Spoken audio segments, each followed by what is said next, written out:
Hi guys, welcome to Java with Meenu Jaiswal.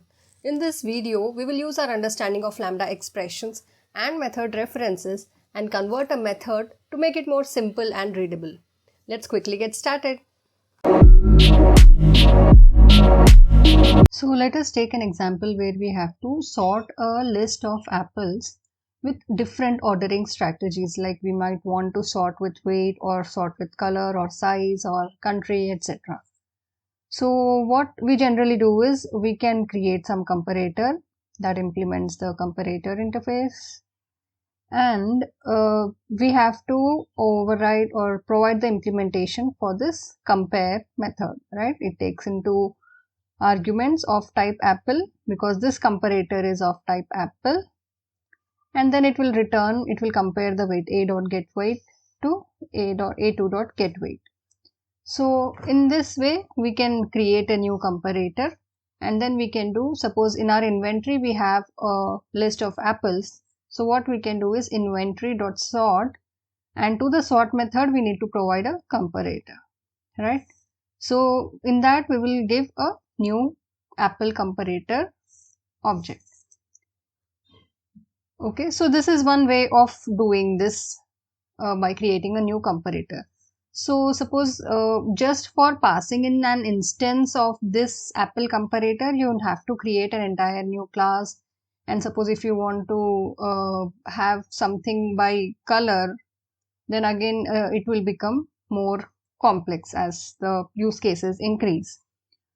Otherwise, what can be done is on the fly, we can create the comparator. So instead of having an apple comparator separately, we can use anonymous class. So here itself what we are doing, we are creating an instance of the comparator. So that will that will be an abstract class, like similar to this one, right? So instead of creating in this way, we are using anonymous declaration. So here we are using the new comparator, and the implementation also we will provide it right here. Okay, so this is one way of doing it, right? So now let us see, using lambda expressions, how easy this becomes, right? So yeah, so let us see. Yeah, so let us use lambda expression and see how we can do it. So inventory.sort. So if you look at the function descriptor of a comparator, so the function descriptor is nothing but the input arguments to the method, to that one method of that functional interface, which is nothing but 2 apples, and then whatever that computation we do, that we return, right? That we are returning. So that is the function descriptor of compare method, right? Function descriptor of the comparator functional interface. So we can use the same way, like in the previous videos we have seen, right? So the function descriptor is 2 apple objects, and the right hand side of the lambda expression should be the implementation of that compare method which we will be providing, right? What the comparing the instances a1 dot something and then compare to a2 dot something. Okay, so this is a function descriptor for a comparator, right? Any 2 objects with their instances a1 and a2, and then we are comparing. So here, that in this way we can write the lambda expression. So here we are passing in 2 apple objects, and then we are providing the implementation of that one method which that functional interface comparator is having, that is a1.getWeight.compare to a2.getWeight. So if you are confused how we have arrived to this, you can check the lambda expressions video. Now as we have seen, the compiler will infer the type of the input arguments, right? So we don't have to mention apple. So the compiler knows that this will be of type apple because it knows it identifies the function descriptor, and then it can refer it. It understands which functional interface we are referring to, right? Based on this function descriptor, the compiler understands which functional interface we are referring to. So we don't have to give the types as well. So all of this we have already discussed in the lambda expressions video. So now in the comparator we have one comparing as a static method, I believe. Yeah, so as a static method. So as we said, functional interface will have one method only, but it can have either static or default methods. Okay, we have discussed this, but we will discuss this more in detail later on as well. So there is one method comparing that will take one argument of that class as input, and what is the method, like whatever is the comparison thing which we want to do, and then it will return a comparator object. Okay, comparator of that object.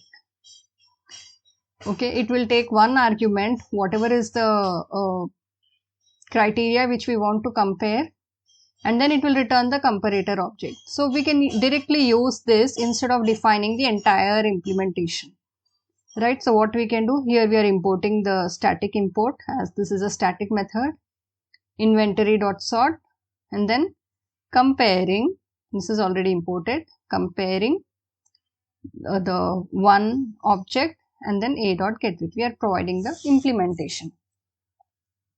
Right now, when you compare this with the previous implementations of anonymous classes or creating a new comparator, doesn't this look very simple, right? It's very much readable as well, right? So how about method references?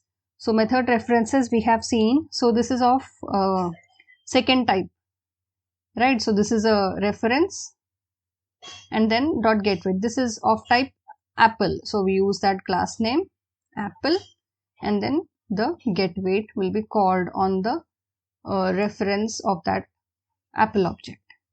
So in this way, see the way we have simplified the code, inventory.sort, comparing the apples by weight, right?